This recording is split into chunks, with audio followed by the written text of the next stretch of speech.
की त्रिवेणी में आस्था की पावन डुबकी लगा चुके हैं और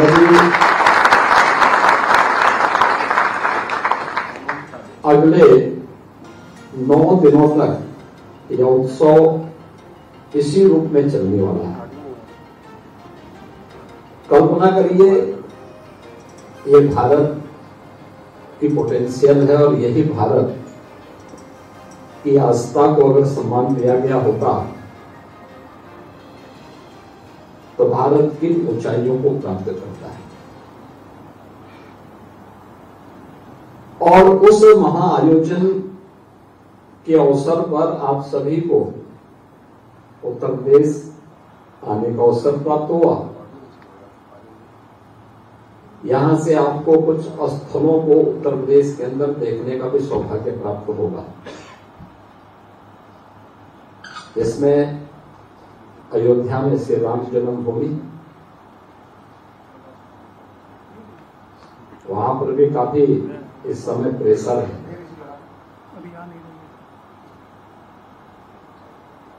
वहां से प्रयागराज और उसके बाद काशी, तीनों ऐसे स्थल हैं जहां पर वर्तमान में बहुत देश और दुनिया से आए हुए श्रद्धालुजन बड़ी श्रद्धा भाव के साथ आकर के आस्था को वहां पर व्यक्त कर रहे हैं। यह एक अवसर है हम सब के सामने, जब हम लोग इस आयोजन के साक्षी बनने जा रहे हैं और इस आयोजन के माध्यम से हम लोग भारत की आस्था को दुनिया के सामने भी दिखा करके अपनी ताकत का एहसास भी करा रहे हैं।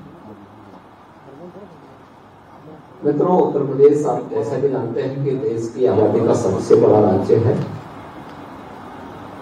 और 25 करोड़ की आबादी इस राज्य में निवास करती है।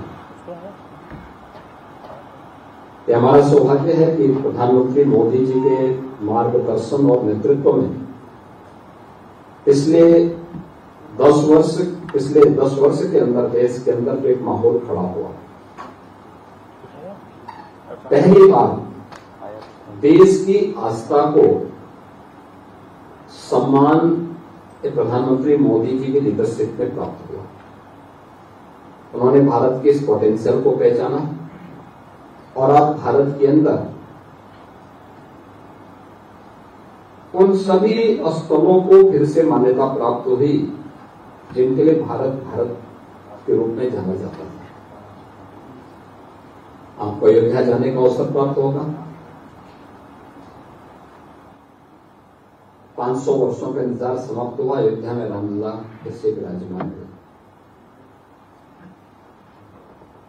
अयोध्या में पिछले 1 वर्ष के अंदर जो टोटल श्रद्धालु और पर्यटक अयोध्या में आए,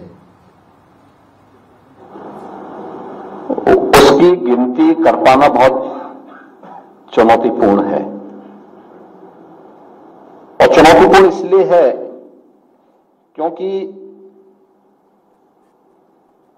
2016-17 में जब प्रदेश के अंदर भारतीय जनता पार्टी की सरकार नहीं थी,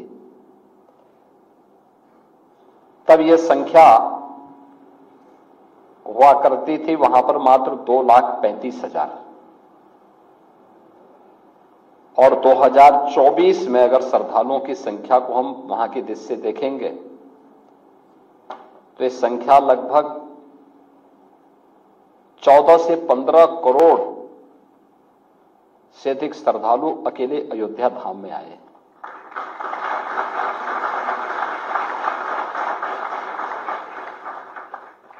अयोध्या के लिए इस दौरान जो पब्लिक कंट्रीब्यूशन प्राप्त हुआ उसका अंदाजा आप देख सकते हैं कि उन्होंने अयोध्या के विकास के लिए, श्री राम जन्मभूमि न्यास के लिए पब्लिक ने जो कंट्रीब्यूशन किया, श्रद्धालु जनों की सुविधा के लिए जो कुछ भी वहां पर वर्तमान में हो रहा है, सभी श्रद्धालु जनों के द्वारा किए गए कंट्रीब्यूशन का ही परिणाम है।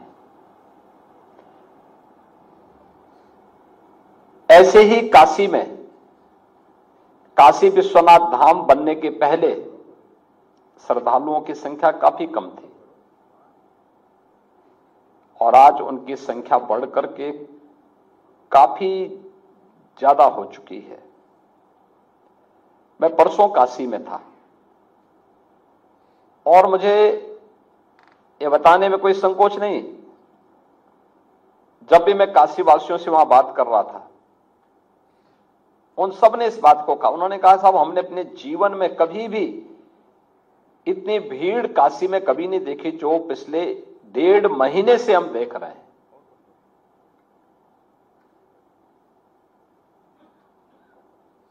और पूरा देश आ रहा है।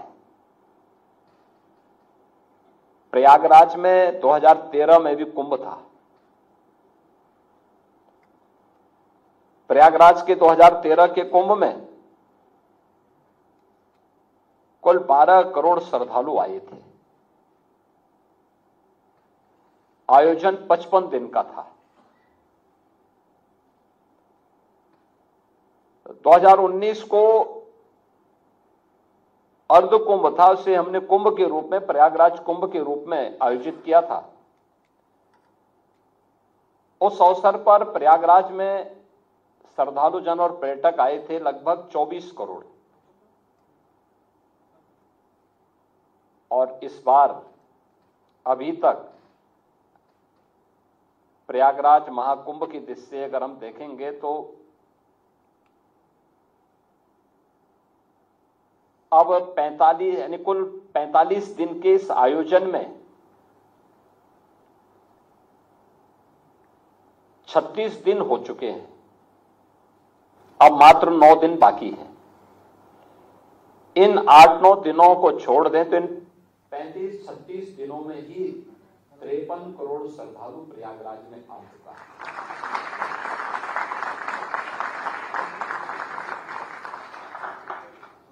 और कितने बड़े स्केल में, यानी इन 35 दिनों के अंदर 700 से अधिक तो यानी रूटीन की फ्लाइट वहां 40 हैं प्रयागराज के लिए, वो चली रही हैं। 700 से अधिक नए वहां पर इस दौरान चार्टर्ड उतरे हैं। प्रतिदिन सैकड़ों मेला स्पेशल के रूप में रेलवे को ट्रेन चलानी पड़ रही है। 14,000 परिवहन निगम की बसेज का बेड़ा उत्तर प्रदेश सरकार के पास है, ये भी चल रही है। 28, 29 और 30 में मात्र इन 3 दिनों में प्रयागराज में 15 करोड़ से अधिक श्रद्धालुओं ने आस्था की डुबकी वहां लगाई। 5 करोड़ से अधिक, लगभग 5.5 करोड़ श्रद्धालु आए थे 28 जनवरी को। 8 करोड़ के आसपास श्रद्धालु आए थे 29 जनवरी को और 2.5 करोड़ श्रद्धालु आए थे 30 जनवरी को।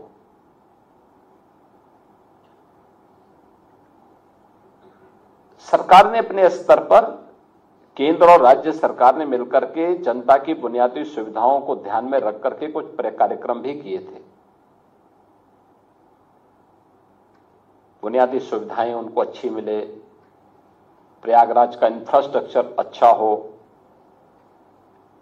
कनेक्टिविटी अच्छी हो, मेले का विस्तार हो, संगम में जल की प्रचुर मात्रा उपलब्ध हो। इन सब पर पहले से एक्सरसाइज चल रही थी, लगातार एक्सरसाइज चल रही थी। और अंततः वहां पर हम लोगों को इस सफलता प्राप्त हुई कि सारी व्यवस्थाओं को हम लोगों ने, कार्यक्रम को आगे बढ़ाने में सफलता प्राप्त की। और आज वहां पर, आज भी प्रातःकाल में जब 8 बजे रिपोर्ट ले रहा था तो तब तक 40 लाख श्रद्धालु केवल आज स्नान कर चुके थे। और एक दिन भर एक क्रम चलता रहेगा। Railway station, airport, bus station, parking place सब भरे हुए हैं। मेला क्षेत्र पूरा भरा हुआ है, स्नान चल रहा है। ये क्रम, ये केवल एक आस्था को सम्मान देने का ही अभियान नहीं है। आस्था को सम्मान मिलना चाहिए, ये अच्छी बात है, लेकिन आस्था का इकोनॉमिक एस्पेक्ट क्या है, ये उससे भी महत्वपूर्ण है। एक छोटा सा उदाहरण मैं आपको देता हूं, आप उसका अंदाजा लगा सकते हैं। एक प्रस्ताव प्राप्त हुआ, एक सज्जन ने दिया कि हम लोग प्रयागराज में कुछ निवेश करना चाहते हैं।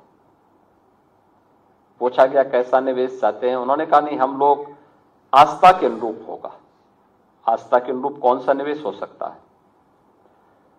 उन्होंने कहा मैं 12 ज्योतिर्लिंग का रिप्लिका बनाना चाहता हूं।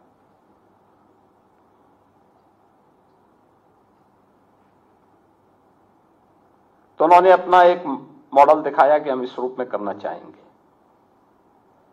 तो उनसे कहा गया कि भाई ठीक है, आप एक काम करिए कि जितना भी रॉ मटेरियल है, पुराना लोहा होगा, पुराना स्टील होगा, पुराना फाइबर होगा, पुराने टायर होंगे, इनका इस्तेमाल करते हुए रिप्लिका तैयार कराओ। उन्होंने लैंड की मांग की। उन्होंने कहा आप हमें लैंड दे दीजिए, पैसा मैं लगाऊंगा और प्रॉफिट 50-50% हो जाएगा। तो नगर निगम को आदेश हुआ, नगर निगम ने उनको लैंड 11 एकड़ लैंड उपलब्ध करवाई। पार्टी ने पैसा लगाया। जनवरी फर्स्ट वीक में मैंने उसका उद्घाटन भी किया। 10 जनवरी से 31 जनवरी के बीच में वह संस्था 14 करोड़ लगाई थी। 14 करोड़ तो अपना कमा चुकी है, 14 करोड़ की प्रॉफिट कमा करके उसने नगर निगम को भी दिया है। आप तो सभी उद्यमी हैं, मैं पूछना चाहूंगा कि कोई निवेश आज के दिन पे ऐसा है क्या जहां पे आप जो मूल पूंजी लगाएंगे वो मूल पूंजी के साथ साथ उतना अतिरिक्त प्रॉफिट कमा करके वह आपको, यानी वो प्रोजेक्ट मात्र 21 दिन में उतना पैसा कमा ले। लेकिन ये स्पिरिचुअल टूरिज्म में संभव है और ये प्रयागराज में एक जगह में हुआ है। ऐसे ही लाखों लोगों को कार्य मिला है, उनकी आमदनी बढ़ी है और यह आमदनी अल्टीमेटली यूपी की आमदनी के साथ बढ़ने जा रही है। मेरा अनुमान है कि यह संख्या 60 करोड़ तक पहुंचती है तो मान के चलिए कि यूपी की जो इकोनॉमी होगी वह लगभग 3.25 से लेकर 3.5 लाख करोड़ रुपए की अतिरिक्त यूपी की जीडीपी में बढ़ोतरी होने वाली है।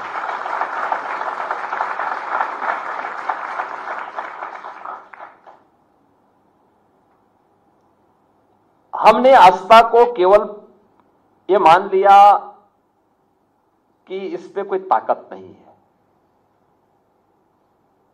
उसका दुष्परिणाम हमें भुगतना पड़ा।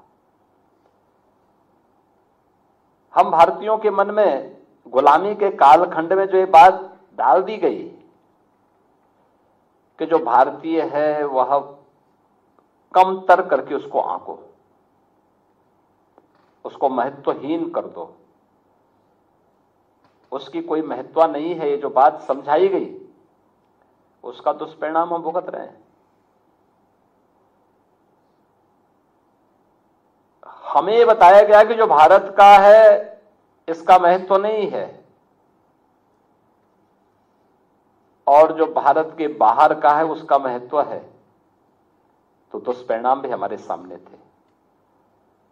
मोदी जी ने पहली बार इस बात का एहसास कराया भारतवासियों को, नहीं, हमें एक भारतीय के रूप में भारत से जुड़े हुए जीवन मूल्यों को, भारत की आस्था को, भारत के प्रोडक्ट को हम महत्व देकर के स्वयं की महत्ता को बढ़ा सकते हैं। हम दूसरों की उपलब्धियों पर गौरव की अनुभूति करने की बजाय अपनी स्वयं की पूर्वजों की विरासत पर अगर हम गौरव की अनुभूति करेंगे तो हम दुनिया को बहुत कुछ दे पाएंगे। और आज प्रयागराज वही कर रहा है। प्रयागराज ने बताया है कि हमारे पास क्या स्केल है, क्या पोटेंशियल है। यह महाकुंभ प्रयागराज बता रहा है, काशी बता रही है, अयोध्या बता रहा है। कितने लोगों को रोजगार मिल रहा है, कितने लोगों की आमदनी को कई गुना बढ़ाने में मदद मिली है। कितना बृहद आयोजन बनकर के पूरा आयोजन आज देश और दुनिया को अपनी ओर आकर्षित कर रहा है। और ये जो एक पक्ष है इसका, इस पक्ष को हमने माना होता तो विदेशी सामानों से जो कभी भारत की मार्केट और बाजार भरे पड़े होते थे, ये नहीं होते। याद करना, हमने आदरणीय प्रधानमंत्री जी की प्रेरणा से 2018 में उत्तर प्रदेश के अंदर एक योजना लागू की, उसका नाम था वन डिस्ट्रिक्ट वन प्रोडक्ट का। ये उत्तर प्रदेश के अंदर परंपरागत एमएसएमई सेक्टर के प्रोडक्ट को हम लोगों ने मैपिंग की थी और फिर हर जिले के लिए एक प्रोडक्ट को आइडेंटिफाई किया। उसका नाम हमने वन डिस्ट्रिक्ट वन प्रोडक्ट रखा। हमने उसमें डिजाइनिंग में, हमने उसे पैकेजिंग में, हमने उसे टेक्नोलॉजी में, हमने उसको मार्केटिंग में मदद की। हमारा एक्सपोर्ट बढ़ा। यूपी ने देश को एक नया ब्रांड दे दिया।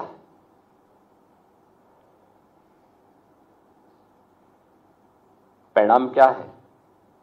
लाखों लोगों को हमने रोजगार देने में हमें सफलता प्राप्त हुई। दीपावली, होली, विजयादशमी और अन्य पर्वों और त्योहारों में जो पहले गिफ्ट चीन से आए हुए प्रोडक्ट से यहां की मार्केट भरी होती थी, आज वो सब समाप्त। आज वन डिस्ट्रिक्ट वन प्रोडक्ट का ही जो हमारा प्रोडक्ट है वही लोग गिफ्ट में देते हैं और हर व्यक्ति अपने घर में उसको रखने पे गौरव की अनुभूति भी करता है।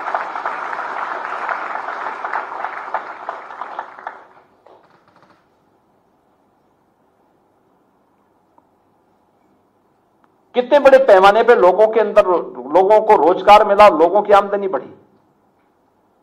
मुझे याद है मुरादाबाद, ये ब्रॉस का आइटम बनती है वहां पे।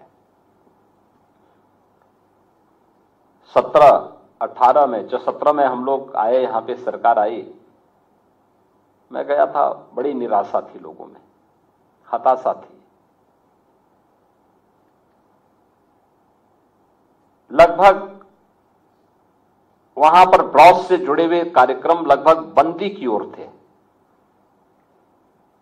कहीं पॉल्यूशन कंट्रोल बोर्ड की मार पड़ती थी, कहीं पे मार्केट नहीं था, उनके पास डिजाइन भी नहीं थी, उनके पास टेक्नोलॉजी भी नहीं थी, उनके पास मार्केट की भी अभाव होता जा रहा था। हम लोगों ने थोड़ा सपोर्ट किया। इंस्पेक्टर राज से और पॉल्यूशन कंट्रोल बोर्ड की मनमानेपन को कंट्रोल किया। परिणाम क्या था?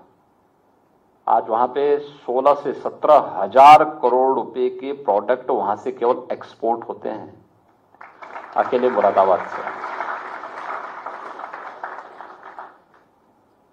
हमारा कारपेट सेक्टर का जो 3 महत्वपूर्ण क्षेत्र थे, भदोई, मिर्जापुर और वाराणसी, कारपेट, ये लगभग बंदी के कगार पर था। उसको हमने डिजाइन के साथ जोड़ा, टेक्नोलॉजी के साथ जोड़ा, मार्केट के साथ जोड़ा, एक्सपो मार्ट बनाया गया। आज परिणाम क्या है? जो आज से लगभग 8 वर्ष पहले बंदी की कगार पर था, आज वहां से 8 से 10 हजार करोड़ रुपए के कारपेट एक्सपोर्ट होते हैं। यानी डोमेस्टिक मार्केट की अलग वो है, लेकिन एक्सपोर्ट होते हैं। फिरोजाबाद का ग्लास का उद्योग फिर से पुनर्जीवित हो गया है। ऐसे ही जिस भी जनपद में जाएंगे वहां का प्रोडक्ट अपना एक नया क्रांतिकारी परिवर्तन करके लोगों को अपनी ओर आकर्षित कर रहा है। ये था पहले भी, लेकिन पहले ध्यान नहीं दिया गया, क्योंकि लोगों को लगता था अरे इसका क्या महत्व होगा। आज वही प्रोडक्ट हर व्यक्ति के घर में जा रहा है, लोग सम्मान के साथ उसको लेते हैं। हमने नकल तो की लेकिन अकल नहीं लगाई, परिणाम हमें भुगतना पड़ा, प्रदेश को, देश को भुगतना पड़ा। आज भारत जब स्वयं के प्रोडक्ट पर, स्वयं की तकनीक पर विश्वास कर रहा है, तो हर भारतीय उसके साथ जुड़ने के लिए तैयार हो रहा है और उस जुड़ाव का लाभ भी भारत को प्राप्त हो रहा है। उत्तर प्रदेश ने पिछले 8 वर्ष के अंदर काफी प्रगति भी की है।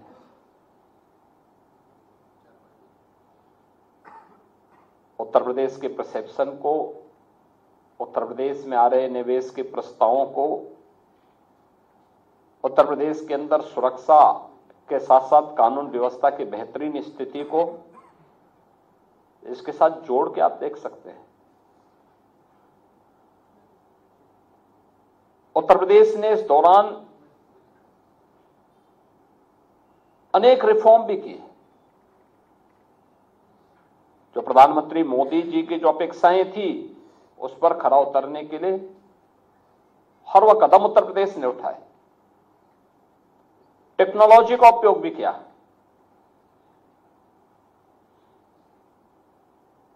प्रदेश इन्वेस्टमेंट का एक बेहतरीन डेस्टिनेशन के रूप में उभरे, इसके लिए हम लोगों ने सिंगल विंडो प्लेटफॉर्म तो दिया ही, लैंड बैंक भी दिया, सुरक्षा का एक बेहतरीन माहौल भी दिया और एक एक स्तर पर मॉनिटरिंग के मैकेनिज्म को इतना मजबूत किया कि आज जब कोई एक बार आता है तो उसको लगता है कि हां, मुझे अपना निवेश यूपी में करना चाहिए। बदले में उत्तर प्रदेश के अंदर नौजवानों को नौकरी भी मिली, रोजगार भी मिला, बड़े पैमाने पे लोग उससे जुड़ रहे हैं। अलग अलग सेक्टर में कार्य हुए, निवेश के सेक्टर में कार्य हुए, पुलिस के आधुनिकीकरण पर कार्य हुआ, इंफ्रास्ट्रक्चर पर कार्य हुआ। हमारे पास 57,000 ग्राम पंचायतें हैं। हर ग्राम पंचायत में हम लोगों ने 5 से 6 नए रोजगार का सृजन किया है और गांव के ही व्यक्ति को वहां नौकरी दी, कहीं बाहर के व्यक्ति को नहीं। गांव का जो योग्यतम व्यक्ति होगा उसको हमने कहा वह गांव में काम करेगा। और हर प्रकार का कार्य, साफ सफाई के कार्य से लेकर के बैंकिंग तक के कार्य को, कंप्यूटर ऑपरेटर से लेकर के गांव के ट्यूबवेल ऑपरेटर तक, ये सारा कार्य गांव का ही व्यक्ति गांव के अंदर कर रहा है। तो लगभग 6 से 7 रोजगार का सृजन अकेले हर ग्राम पंचायत के अंदर, गांव के अंदर हो रहा है। गांव आज आत्मनिर्भर हो रही है। उत्तर प्रदेश देश के उन चुनिंदे राज्यों में है जिनके गांव में आबादी अभी भी काफी बड़ी आबादी रहती है।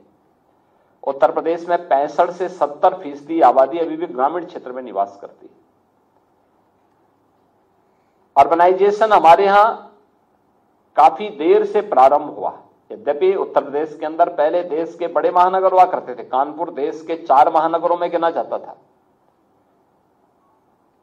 लखनऊ है, आगरा है, वाराणसी है, प्रयागराज है, लेकिन समय के अनुरूप उस प्रकार का माहौल न होने के नाते लगातार डिटोरेशन होता गया और एक समय ऐसा भी आया कि जब एक प्रकार की व्यवस्थाएं ठप सी हो गई थी।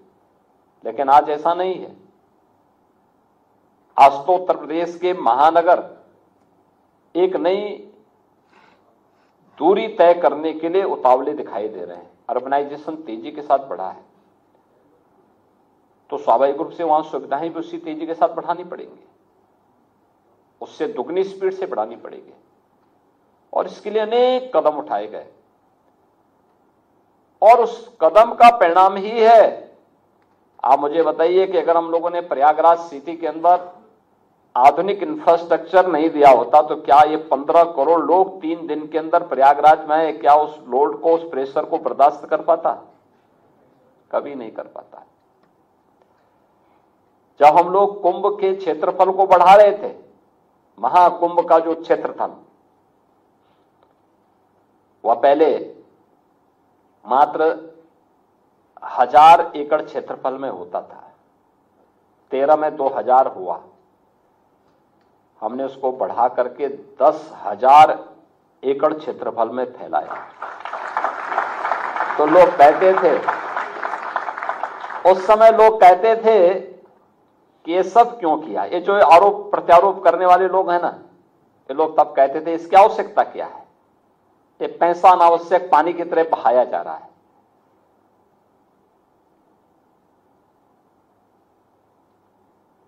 ऐसा क्यों सरकार कर रही है? हमने कुंभ के आयोजन में 7,500 करोड़ खर्च किए हैं, लेकिन ये 7,500 करोड़ वह है जो इंफ्रास्ट्रक्चर पर खर्च हुआ है।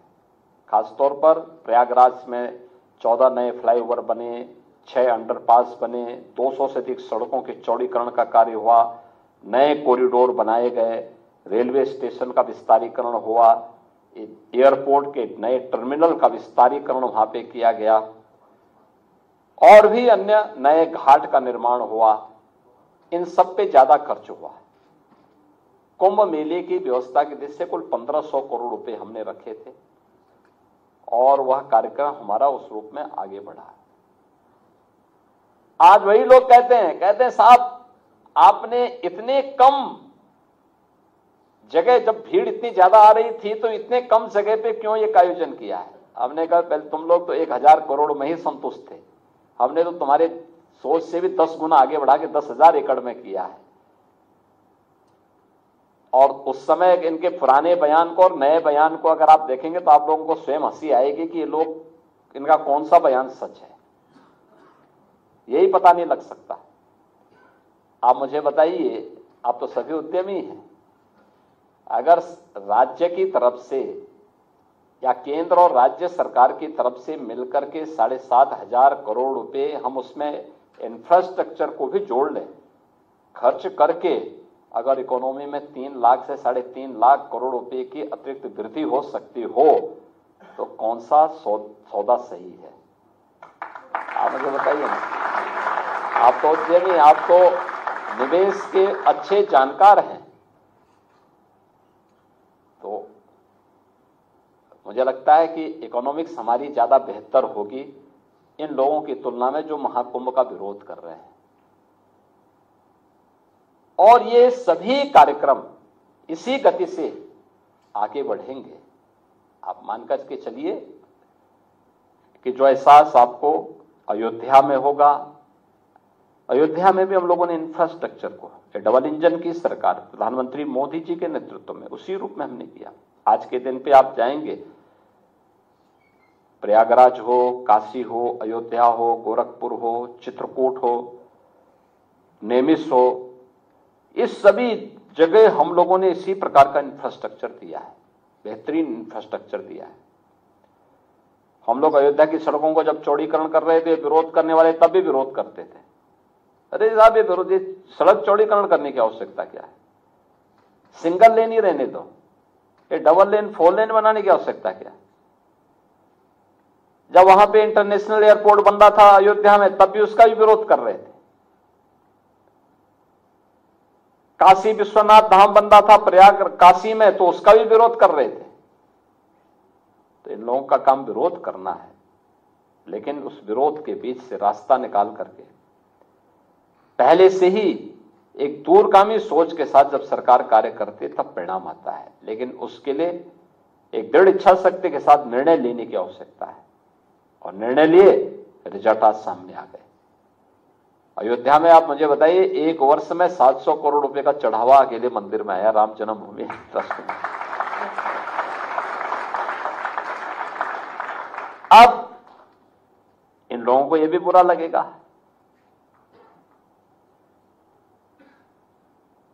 आप अनुमान करिए, जो लोग उस समय विरोध करते थे कि साहब इस सड़क को चौड़ी करने की आवश्यकता क्या है, अब मैं जब अयोध्या जाता हूं पूछता हूं कि आवश्यकता थी कि नहीं थी, और कहते साहब अगर नहीं होता तो कहां इतनी भीड़ जाती। हमने कहा देखो यही होता है, हम लोग शुद्ध अंतःकरण से कार्य करते हैं तो परिणाम भी उसी शुद्ध अंतःकरण से सामने आता है। रेलवे स्टेशन प्रयागराज में भारतीय रेल ने 9 रेलवे स्टेशन का विस्तारीकरण किया। अगर ये नहीं होता तो जो प्रतिदिन 5 से 7 लाख पैसेंजर भारतीय रेल से आ रहे हैं, क्या ये आ पाते, एक सुरक्षित जा पाते? पहले से ही उस प्रकार की योजना बनाकर के आगे बढ़ना होता है, और उसके अनुरूप जब हम कार्यक्रम कोई कदम उठाते हैं और ईमानदारी से समयबद्ध तरीके से आगे बढ़ता है तो रिजल्ट उसी प्रकार से आते हैं। जैसे आज उत्तर प्रदेश के अंदर इन 3-4 महानगरों के अंदर देश और विदेश से आए हुए टूरिस्ट को, श्रद्धालु जनों को मिल रहा सम्मान है, और उनकी आस्था को जो सम्मान मिल रहा है ये वास्तव में भारत और भारतीयता को सम्मान है। खुश है इसी बात से, और मुझे लगता है कि आप लोग आए हैं मुंबई से, एक बार आप लोग भी अयोध्या के साथ साथ, भीड़ है लेकिन उसका अपना आनंद अलग है। उस भीड़ के बीच से ही आनंद लेने की आवश्यकता है। थोड़ा पैदल चलना पड़ सकता है लेकिन चलना चाहिए, यही जीवन है, और देखना चाहिए जीवन की मस्ती। पूरे देश भर से लोग आए हैं, उसके बीच से जा करके देखें, उनके उत्साह को देखें। अयोध्या में सरयू जी में जो एक बार डुबकी लगाया और रामलला का दर्शन किया, ये मान करके चलिए कि वो फिर कभी भूलेगा नहीं उसके लिए पूरा जीवन, और यानी यह अविस्मरणीय होगा। और ऐसे ही प्रयागराज में, ऐसे ही प्रयागराज में श्रद्धालु कहीं से भी आ रहा है, एक बार उसने संगम में डुबकी क्या लगाई, जन्म और जीवन दोनों को लेकर के वह धन्य हो जा रहा है। उसके मुंह से बरबस हर हर गंगे का निकल करके वह अपने आप को धन्य धन्य समझ रहा है। वहां पे अक्षय वट के दर्शन करने के सौभाग्य प्राप्त होंगे। अब एक कॉरिडोर के साथ जोड़ा जा चुका है। लेटे हुए हनुमान जी भी हैं, बड़े हनुमान जी के रूप में विख्यात हैं। मान्यता है कि वर्ष में एक बार मां गंगा हनुमान जी का अभिषेक करने के लिए आती है, और जब भी मां गंगा हनुमान जी का अभिषेक करेगी तो मान के चलिए प्रसाद समाप्त। उसके बाद जल कम होने लगता है पूरा प्रयागराज में, और हर वर्ष होता है। तो बड़ी मान्यता है प्रयागराज के अंदर। सरस्वती कूप भी है। आपको मां गंगा यमुना के तो प्रत्यक्ष दर्शन संगम में मिलेंगे, लेकिन अगर मां सरस्वती के दर्शन करने हैं तो संगम में आप अनुभूति करेंगे, लेकिन प्रत्यक्ष इन चक्षुओं से दर्शन करने तो सरस्वती कूप में जाना पड़ेगा, वह भी प्रयागराज में है। बाकी तो बहुत कुछ है, लेकिन भीड़ इतनी ज्यादा है कि आप लोगों का सब जगह जा पाना कठिन होगा। हमने लगभग 12 से 14 नए कॉरिडोर वहां बनाए हैं, लेकिन भीड़ को देखते हुए कभी आपके पास फुर्सत हो तो महाकुंभ के बाद आप बनाएंगे तो इस सब को देखने का, और शिवालिक पार्क भी जरूर देखिएगा, क्योंकि एक पूंजी कैसे 21 दिन के अंदर अपनी मूल पूंजी को वापस करने के साथ साथ उतना प्रॉफिट कमा करके दे सकती है, यह भी आपको शिवालिक पार्क के रूप में प्रयागराज में देखने को मिलेगा। तो आप सभी लोग यहां पर आए, मुझे बहुत अच्छा लगा। मैं अभिनंदन जी का और आप सबका हृदय से स्वागत करता हूं और विश्वास करता हूं कि आपकी यात्रा आपके लिए स्मरणीय बनेगी।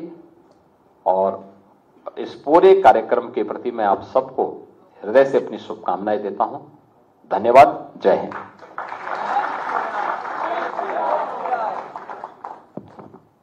सर आप 2 मिनट दे दें।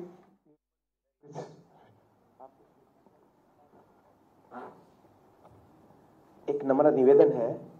आप मैं प्रशांत दानी मुंबई से हूँ, वहाँ पे व्यवसाय कर रहा हूँ और साथ में स्नान करने और अयोध्या जी के दर्शन करने आए हैं। आप मुख्यमंत्री के अलावा क्रीम और